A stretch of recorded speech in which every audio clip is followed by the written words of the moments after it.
Hola, ¿cómo están? Espero que muy bien.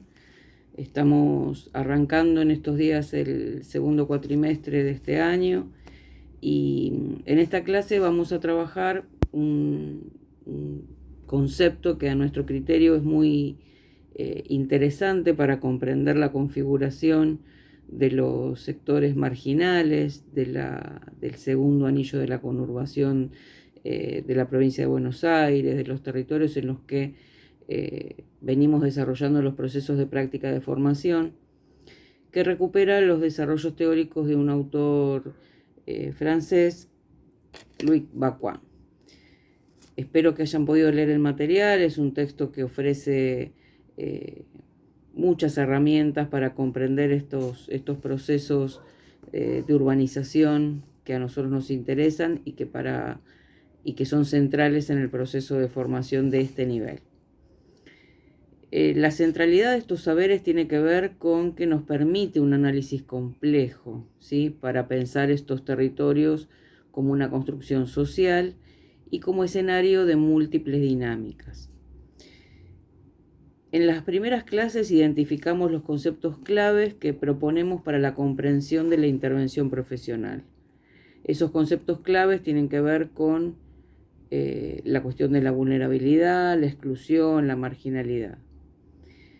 Para luego, en la segunda clase de este cuatrimestre, empezar a trabajar algunas dimensiones en las que se inscribe nuestra intervención disciplinaria. Por ejemplo, el concepto de pobreza de la mano del desarrollo teórico de Adriana Clemente, que plantea el tema de la pobreza persistente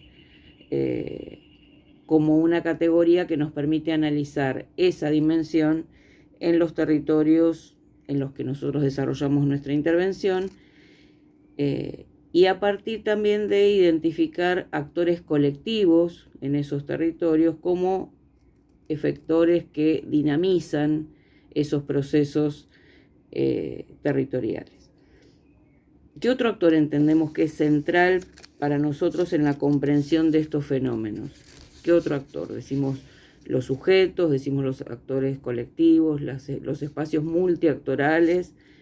Para nosotros el Estado es el otro actor que centralmente debemos comprender para poder conocer cómo se construyen esos territorios y cómo se configuran algunas de las dimensiones que le dan rasgos constitutivos.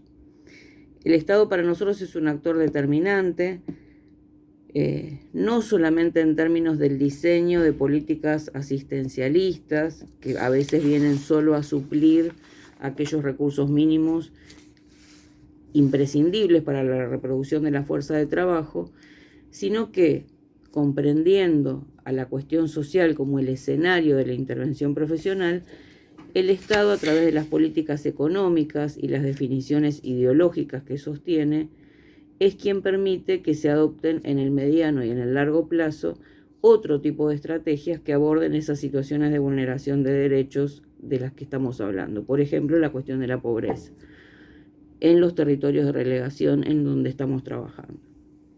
Por eso es que es central para nosotros que ustedes puedan comprender la dinámica de cada uno de esos actores en la configuración de esos territorios.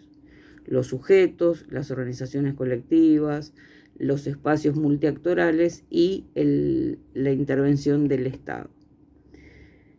Louis Baquin, decíamos, es un sociólogo francés que nos aporta, más allá de que sus estudios están anclados en Francia y en Estados Unidos, realidades muy distantes de nuestras ciudades, pistas para comprender la configuración de las ciudades, la configuración de las periferias de esas ciudades y cómo se titula el capítulo, el destino, la configuración de los procesos de esos condenados de la ciudad, dice el autor. Baquin nos aporta, decíamos, algunas definiciones que nos permiten conocer las particularidades con las que se configuran hoy los escenarios de relegación social. Él lo presenta como el concepto de marginalidad avanzada y es un concepto que nos interesa que ustedes puedan comprender en términos de poner en tensión con la configuración de nuestros escenarios particulares de la intervención. Si bien analiza los márgenes de la ciudad de París y los guetos de las grandes ciudades de Estados Unidos, nos ayuda a comprender también la configuración de las grandes ciudades latinoamericanas. En esta línea y en tensión con la intervención en lo social, es necesario que indaguemos cómo se fueron configurando las políticas del Estado para atender a esas nuevas poblaciones, ¿sí? Entonces, repito, ¿por qué nos interesa este concepto? Porque nos permite comprender cómo se configuraron históricamente estos conglomerados urbanos, pero también porque podemos ir acompañando el proceso de análisis de cómo el Estado dio diferentes respuestas en cada uno de esos contextos. De la mano, dice el autor, del supuesto surgimiento de sociedades capitalistas avanzadas, homogéneas, primero, irrumpieron desórdenes públicos que acompañaron el surgimiento de las más flagrantes desigualdades en estas ciudades ancladas en el desempleo y las cuestiones étnicas. Se configura entonces lo que denominamos la marginalidad urbana. El supuesto de que el progreso y el capitalismo iba a traer solo mejoras para el conjunto de la población, aquí aparece como develado en términos de que ese desarrollo capitalista en su propia génesis configuró un escenario de suma complejidad, de violencia urbana y de una instalación creciente de procesos de desigualdad social. De todas maneras, Bacon, que plantea que el conflicto es una dimensión que nos permite analizar las luchas en ese proceso. Y de igual manera nos permite analizar otra dimensión que para él es central, que es la decadencia social, plantea, en términos de los procesos organizativos de esos barrios. Esta violencia, este nivel creciente de desigualdad, lo que hizo fue instalar de alguna manera la degradación de procesos organizativos que en los territorios venían colaborando en la resolución de las problemáticas derivadas de esos procesos de desigualdad. Estas dimensiones son centrales, decimos nosotros, para pensar el espacio ocupacional del trabajo social.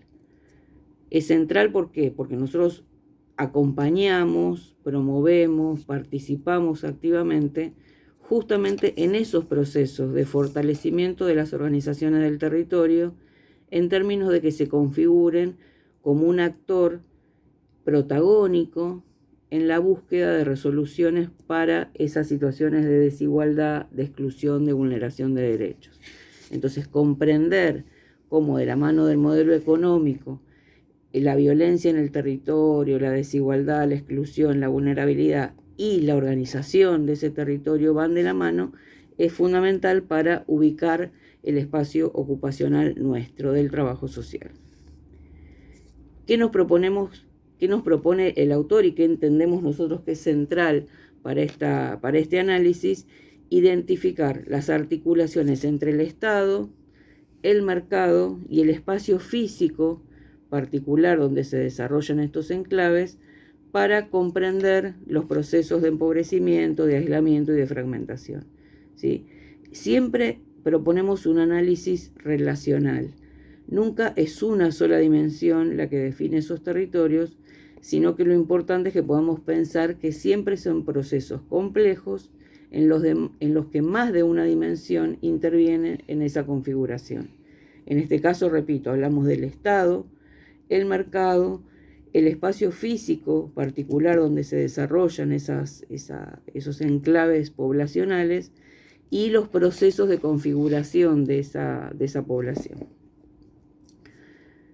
¿Cómo define el autor el concepto de marginalidad avanzada? ¿Sí? Si ustedes lo pudieron leer, él lo define como una expulsión al margen de esos territorios, al margen del espacio social y físico, que no refiere solo al estancamiento económico de las ciudades, sino también a las transformaciones que se dan en los espacios más avanzados de la sociedad. A ver, esta es la característica central del concepto de marginalidad avanzada. es un concepto que tiene que ver con el estancamiento de algunos sectores de la sociedad, pero se da en el mismo momento en el que hay transformaciones y crecimiento en los sectores más avanzados de esa misma sociedad, ¿sí? Una sociedad dual, podríamos decir, sí, es una buena definición. Una sociedad en la que contemporáneamente se dan dos procesos de muy diferente impacto en la población que las habita. Los sectores más favorecidos, más concentrados, asumen y protagonizan un proceso de mayor concentración y mayor crecimiento, mientras que los sectores más desfavorecidos agudizan y profundizan esa marginalidad que vienen acumulando junto con otra serie de desventajas. No son procesos residuales, dice el autor, que se dan detrás de nosotros, ¿sí? No es algo que queda como saldo de grandes transformaciones, sino es algo que se da en simultáneo y hacia adelante, ¿sí? Y no se resuelven, dice el autor, como la última característica, ni por la expansión del mercado, ni por la acción del estado de bienestar, un estado presente. Porque lo que plantea es que es parte de la particular forma en la que el modelo capitalista de producción se desarrolla en este momento de su expansión. Debemos poder pensar cómo intervenir con estos procesos que devienen de las sociedades contemporáneas y que se generan a partir del particular desarrollo económico polarizado, la precarización del mercado de trabajo y la ocupación del espacio urbano, ¿sí? Aquí otra vez se plantea esta mirada relacional de los procesos, ¿sí? No es posible pensar cómo intervenir en estos sectores que acumulan desventajas y que se configuran en lo que el autor desarrolla, presenta como la marginalidad avanzada, sin tener en cuenta que hay varias dimensiones que intervienen en su génesis, ¿sí? El desarrollo económico polarizado, por esto decíamos que hay sectores de la sociedad que avanzados vuelven a concentrar más y mejores condiciones económicas, sociales y políticas, y otros que siguen acumulando una serie de desventajas. Una particular inserción y una particular configuración del mercado de trabajo con procesos de precarización muy profundos. Ustedes ya analizaron la década de los 90 como el momento en el que más claramente se instalaron esos procesos de precarización y tercerización del trabajo y de pérdida del trabajo, obviamente. Esos dos procesos junto con una particular ocupación del espacio urbano, ¿sí? Cómo se habitan los espacios, cómo se construyen esos enclaves territoriales. El desafío que nos impone este desarrollo marginal refiere a su permanente crecimiento con el aumento de la violencia, la alienación política, la desertificación organizacional y la informalización de la economía.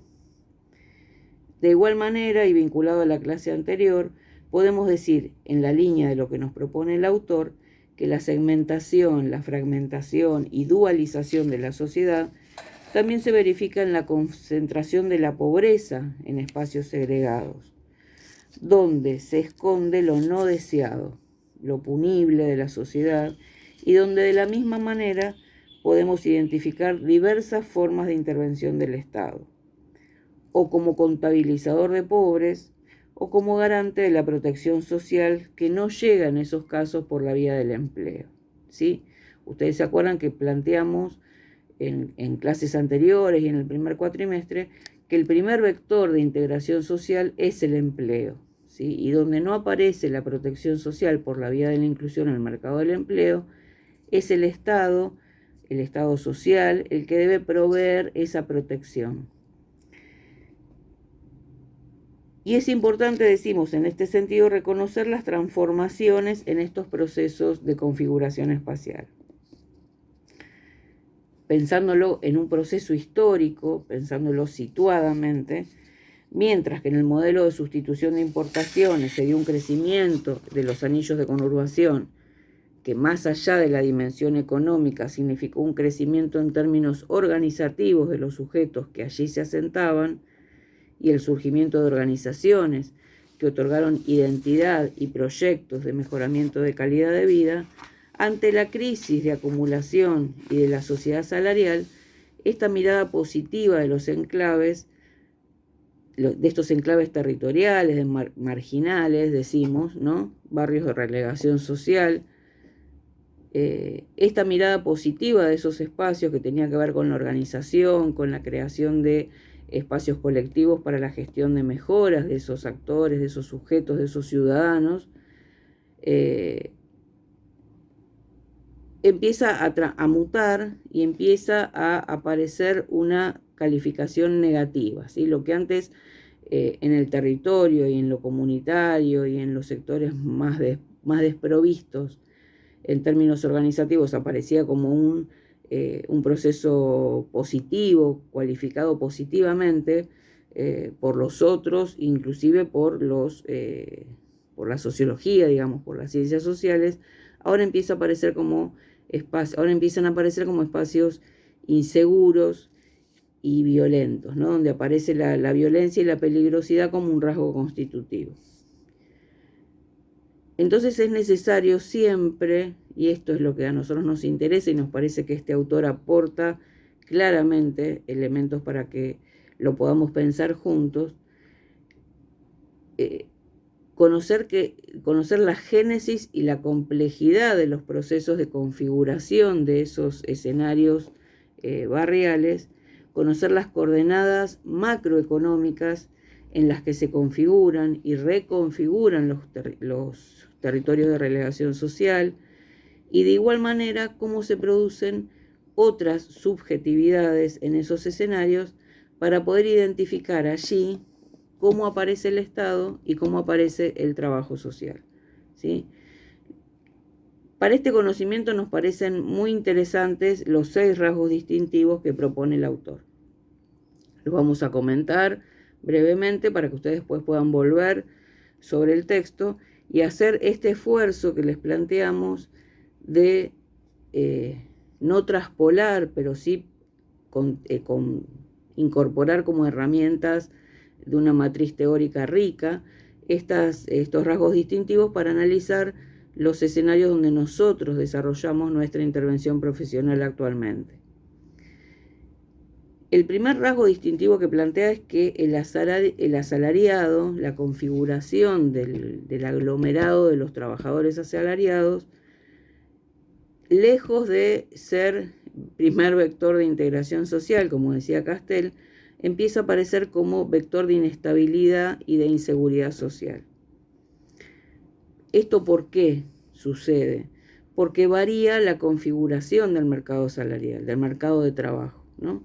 La estructura del mundo salarial, dice el autor, pasó de ser un vector de estabilidad a uno de inseguridad por el declive y la precarización de lo que conocemos como el contrato fordista. Hay toda una serie de transformaciones en el mercado de trabajo instaladas en el modelo neoliberal en Argentina por el Estado neoliberal, que lo que hizo fue poner en tensión todos los avances, las mejoras, la configuración del mercado de trabajo en el modelo fordista, que lo que hizo fue proteger. Ahí efectivamente aparecía como una herramienta de protección de los trabajadores. En este momento del desarrollo del modelo capitalista, con la crisis del mercado salarial y del contrato de trabajo, lo que se plantea es que el asalariado empieza a aparecer como un vector de inestabilidad, porque nada de todo lo que antes estaba instalado como medida del trabajo, todas las protecciones que derivaban del trabajo empiezan a ir cayendo una a una. El segundo de los rasgos distintivos que plantea el autor tiene que ver con la desconexión, dice, funcional de las tendencias macroeconómicas y las microeconómicas, ¿no? Hay un crecimiento generalizado de de la sociedad como entidad única, como espacio de desarrollo del modelo económico, ¿sí? La sociedad aparece como una sociedad creciente y próspera, pero en realidad hay una creciente desocupación, por ejemplo, en algunos sectores que son los que deben incorporarse paulatinamente a esta sociedad próspera, como son los jóvenes, ¿sí? Hay una importante acumulación de desventajas al interior de economías que pareciera que están en crecimiento, pero lo que no crece es el empleo, crece la acumulación, ¿sí? La acumulación de algunos sectores. La población marginal no surge a partir de crisis generalizadas, sino en el seno de economías crecientes para algunos sectores.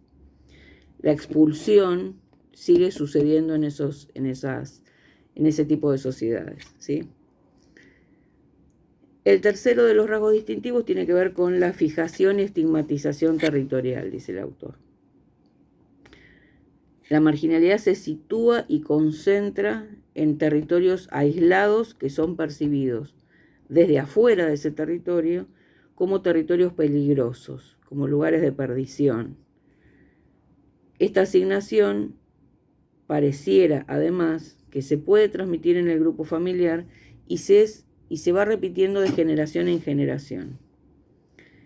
Pareciera que la única alternativa para evitar esa estigmatización territorial tiene que ver con salir de ese territorio, ¿sí? No hay forma de que ese territorio recupere lo virtuoso que tuvo, por ejemplo, en el marco del modelo del estado de bienestar, en el que la organización territorial era un recurso y un potencial en sí mismo, ¿sí? Aquí pareciera que la marginalidad está fijada y estigmatizada en esos territorios y la única manera de resolverlo es salir de esos territorios.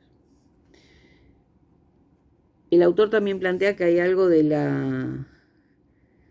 intento de diferenciación aún al interior de esos sectores, ¿no? Y habla de la denigración lateral y el distanciamiento mutuo, ¿no? Como algo que no tiene que ver con lo económico, aunque deriva de esto, tiene más que ver con la configuración de las subjetividades colectivas, ¿no? Entonces no hay ya una pertenencia ni una afectividad con el otro, sino a la inversa, la necesidad de diferenciarse de ese otro como la única herramienta para evitar esta estigmatización territorial, ¿no? Otro de los rasgos distintivos tiene que ver con la alienación espacial y la disolución del lugar. Acá tiene que ver con el rasgo que planteábamos anteriormente y con lo que hemos visto desde la perspectiva de otros autores este año, que sitúa justamente el territorio y lo comunitario como una especie de resguardo y de ámbito que provee seguridad e identidad, ¿no? En este punto el autor lo que plantea es justamente la inversa, ¿no? En contraposición con la idea del lugar como un enclave estable, pleno, fijo y lleno de potencialidades, como ámbito de construcción de sentidos, de identidades singulares y especialmente colectivas, ¿no? Se diluye el lugar, la disolución del lugar como un espacio en el que se construye esa identidad colectiva como potencialidad y como contexto desde donde construir agenda colectiva, agenda compartida en esos territorios y disputar en espacios de poder el mejoramiento de esas condiciones de vida. ¿Se acuerdan que eso nosotros lo trabajamos mucho con Amejeiras especialmente, pensando el territorio y lo comunitario como un espacio de redes, de solidaridades, de identidades, valorando la posibilidad de la producción colectiva, no solo de la agenda de problemas, sino también de las estrategias de resolución de esos problemas.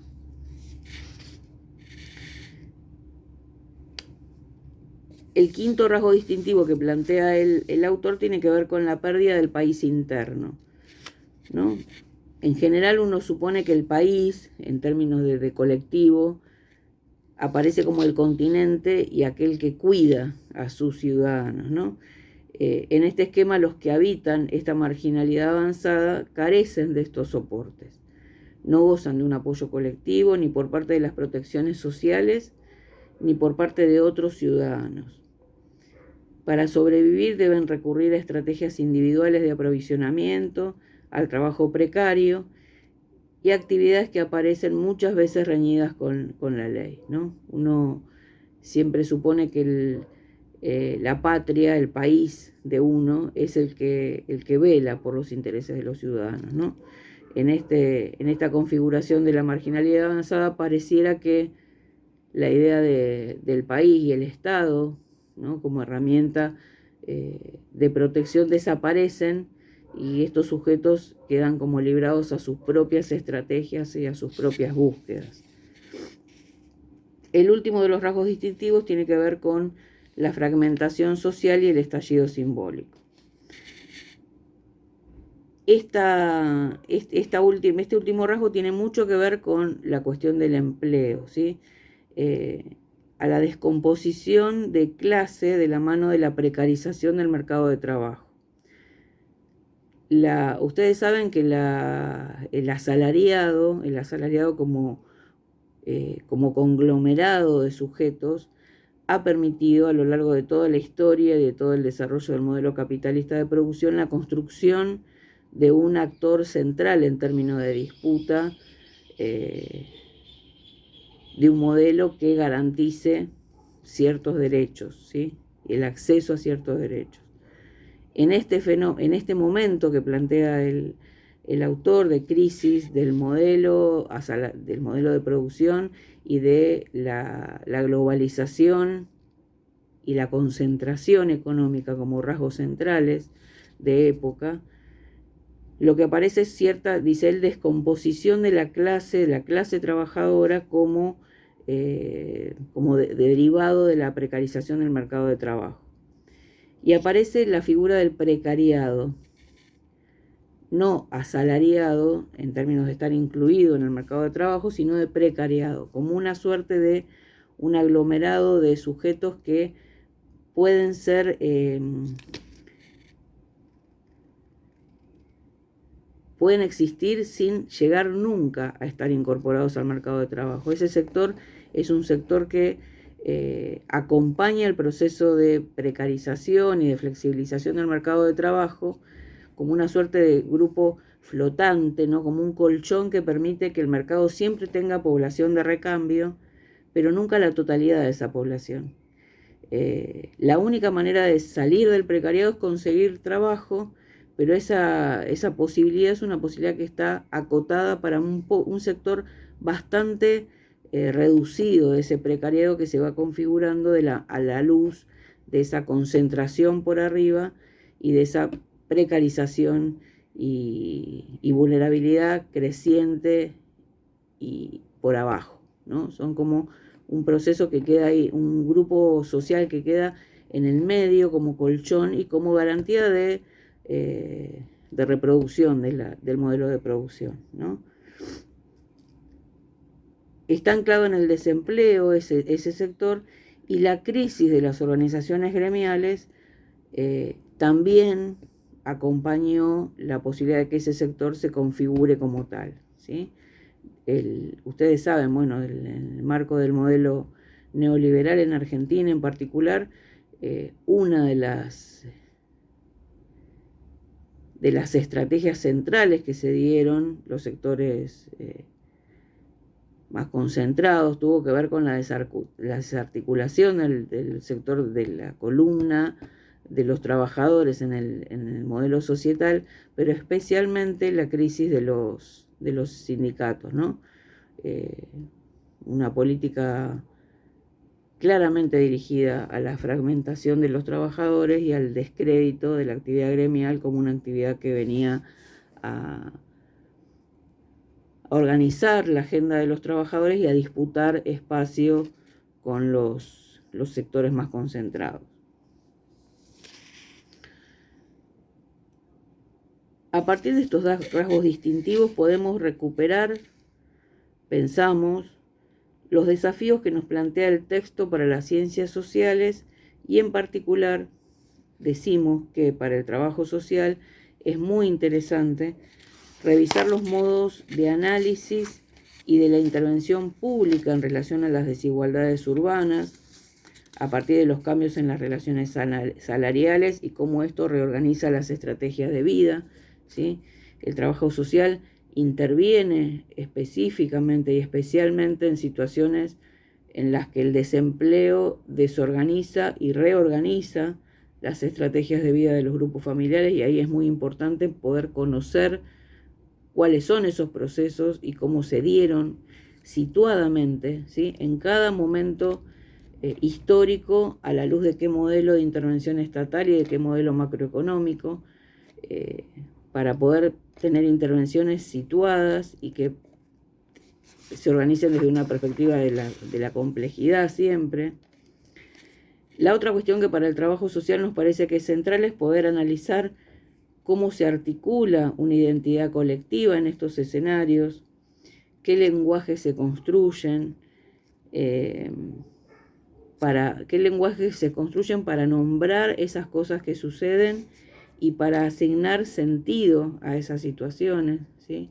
Cómo se instaló, por ejemplo, el tema del desempleo masculino en la mayoría de los casos y cómo empezó a aparecer en plena década del 90 la presencia pública de la mujer, no solo accediendo a espacios de trabajo, sino también accediendo a espacios de organización colectiva en esos territorios, cómo se fue nominando eso en esos procesos territoriales, en esos enclaves de marginalidad avanzada, según la definición que nos propone el autor, en esos barrios de relegación social, como los presentamos nosotros.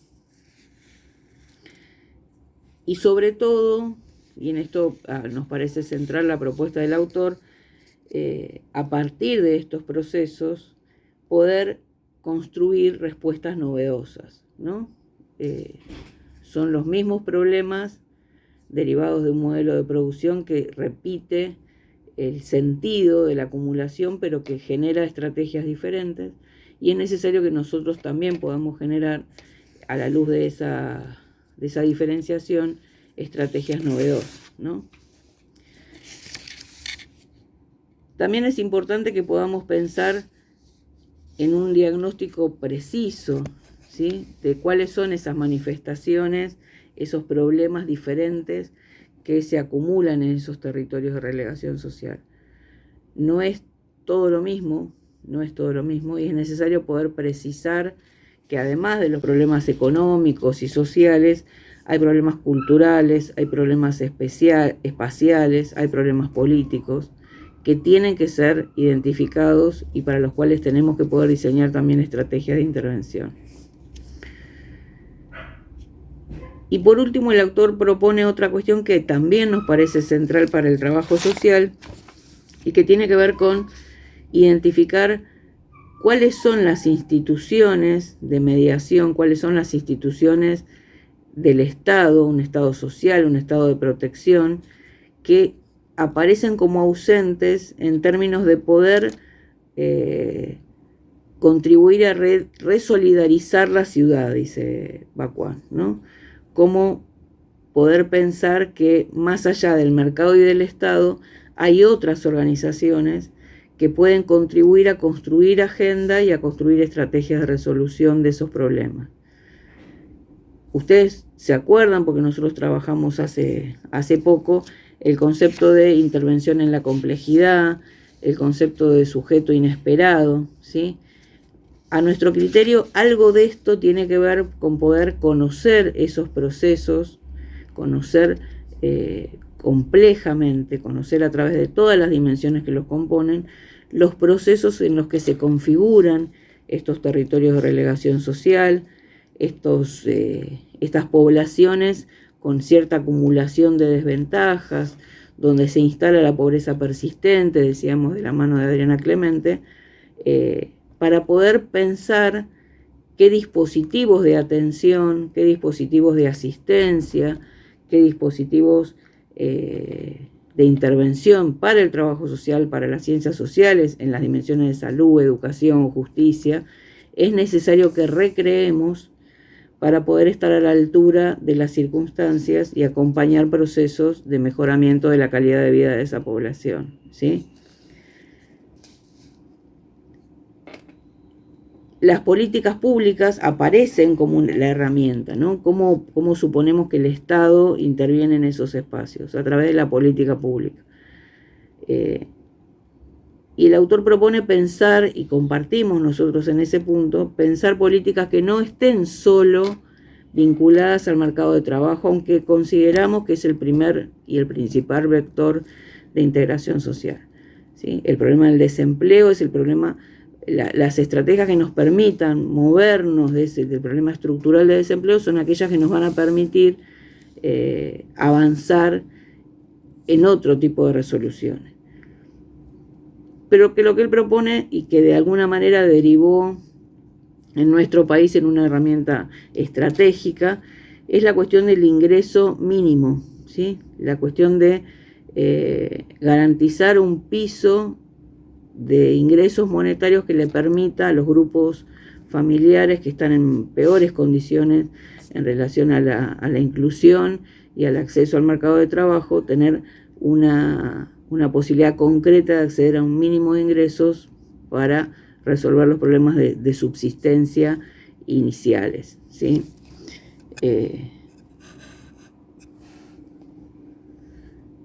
Bueno, por último, en el capítulo siguiente nosotros les proponíamos la lectura del capítulo 8 y capítulo 9 del texto Los Condenados de la Ciudad. Por último, en el capítulo 9, otra vez nos parece que nos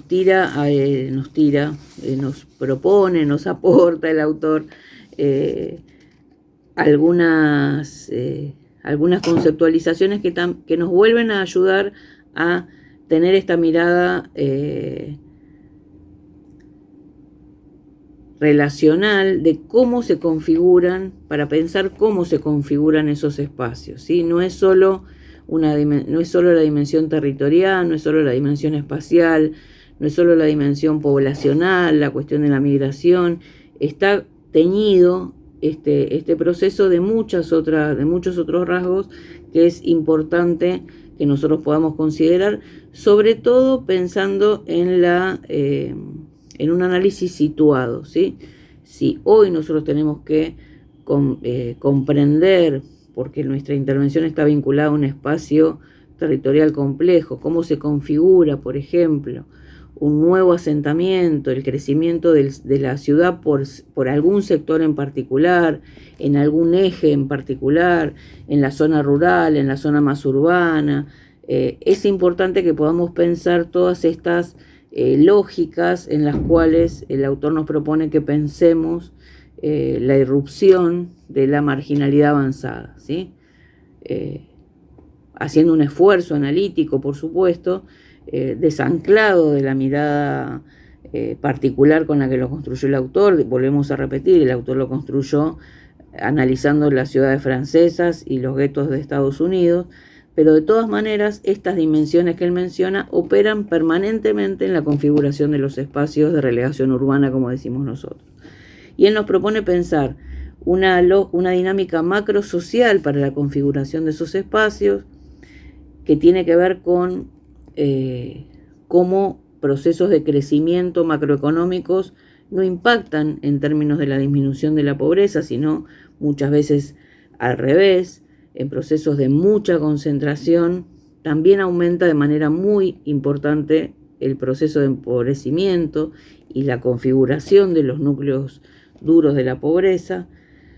Una dinámica económica que plantea que se da una transformación compleja en el mercado de trabajo, en el que, por un lado, hay un avance tecnológico muy importante que hace que haya sectores del mercado de empleo que puedan tener mejoras muy importantes, ¿sí? Porque La tecnificación y la especialización del mercado de trabajo hace que haya mejoras para un sector muy acotado, pero por otro lado hay una sobreproducción de trabajadores, porque la tecnificación hace que la mano de obra sea necesaria sea mucho menor para algunos procesos, y aumenta el desempleo y se deterioran las condiciones de trabajo, ¿sí? Ustedes saben que en general a mayor oferta las condiciones siempre bajan, ¿no? El precio baja. En el caso de la fuerza de trabajo, el proceso es exactamente igual. A mayor oferta, menores son los costos que se están dispuestos a pagar y más precarias las condiciones en las que se propone que se desarrolle ese trabajo. La tercera de la lógica que propone es una dinámica política, ¿no? El Estado, en cada momento histórico, el Estado situado alrededor de una propuesta, de un proyecto societal, es quien termina definiendo de alguna manera a través de sus políticas cómo se configura quiénes forman parte de ese sector urbano marginal, ¿no? De esa marginalidad avanzada que convive con procesos de enriquecimiento ilimitado de algunos sectores y empobrecimiento fatal muchas veces para otros, ¿no? El Estado termina definiendo quiénes son, cómo se ingresa, cuántos se quedan y cómo transitan ese sector de marginalidad. Y ustedes saben, porque lo hemos charlado también muchas veces, que en el modelo neoliberal en Argentina, que aún sigue vigente en un montón de políticas y sobre todo en la fuerza de algunos sectores concentrados, ¿no? De la economía, pero también de otros sectores, ¿no? Siempre decimos que los sectores económicos están sostenidos en sectores de la sociedad civil y en medios de comunicación. Digo, hay como hay dos modelos de país, ¿no? La desarticulación, la retracción del Estado en el momento del auge del neoliberalismo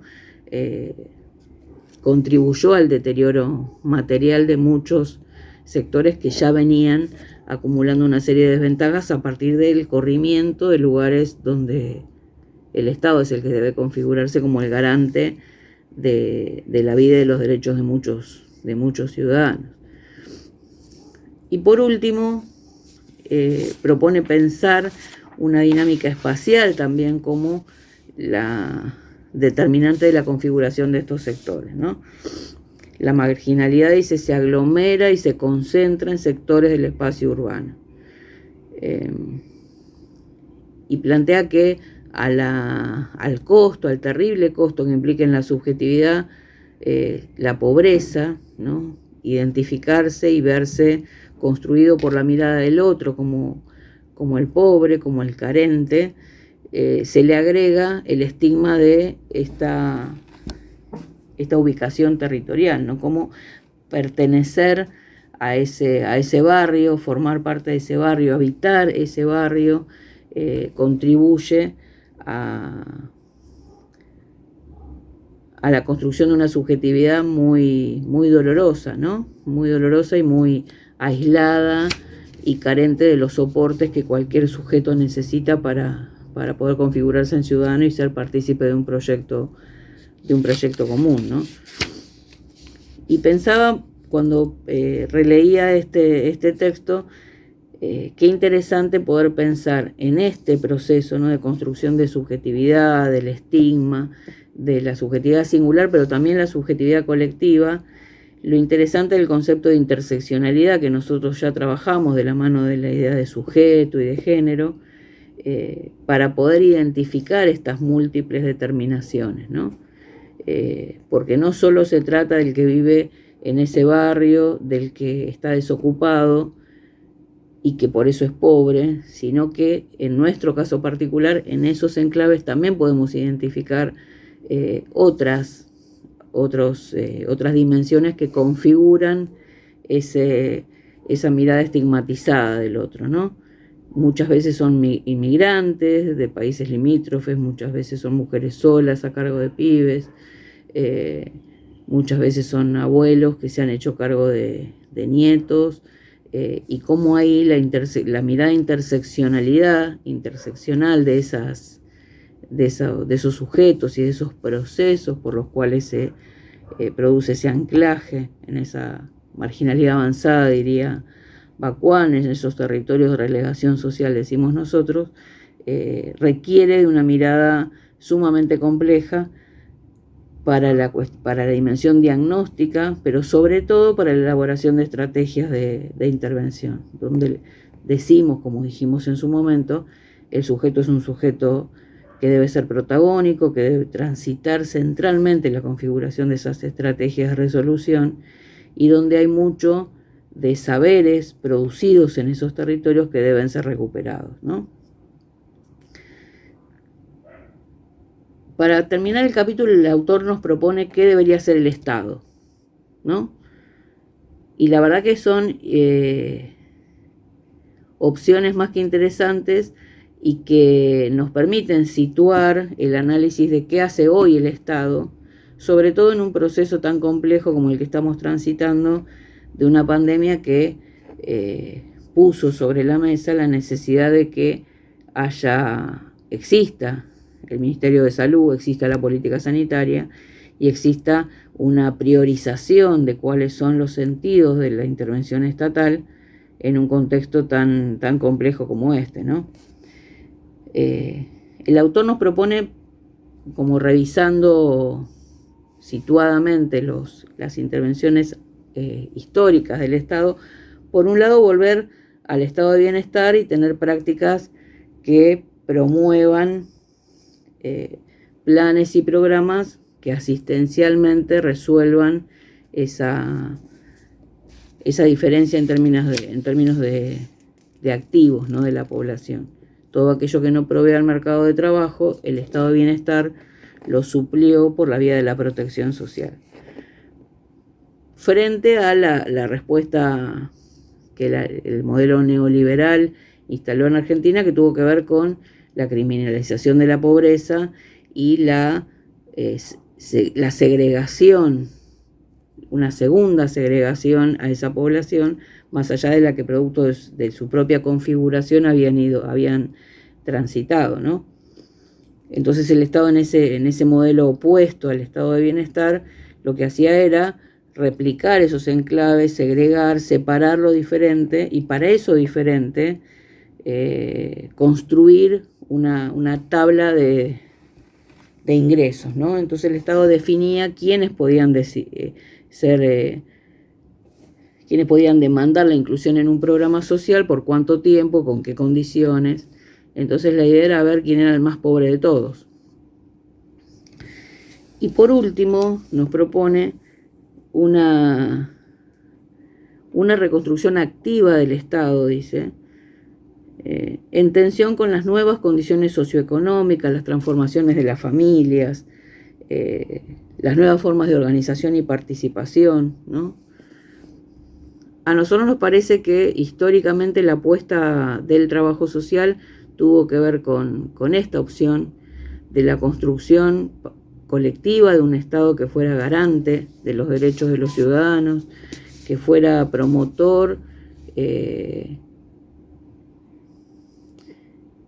los procesos por los cuales los sujetos, los actores singulares y colectivos se apropiaran de esos derechos y pudieran instalarlos permanentemente en la agenda pública y construir nuevas generaciones de derechos, ¿sí?, los de primera, los de segunda, los de tercera generación, como única alternativa, ¿sí? Para nosotros el Estado es un actor central en estos procesos. Y el trabajo social, no solo en términos de ejecutor de políticas públicas, sino fundamentalmente de diseño y de diseño situado de esas políticas en cada territorio en particular, en cada espacio colectivo en particular, tiene la posibilidad de sumar en este imperativo ético, político y disciplinario. Por eso vuelvo sobre lo que decía en el inicio, la posibilidad de que ustedes comprendan de una manera compleja cómo se configuran estos territorios de relegación social en los que nosotros trabajamos, es central para que en el diseño de esa política pública nosotros podamos incorporar cada una de esas dimensiones como parte de ese campo problemático que propone Margarita, en la singular manifestación de la cuestión social que podemos ir identificando con otros actores, con los actores de ese territorio, con las organizaciones, con los otros profesionales que intervenimos y con los sujetos que son protagónicos de ese proceso.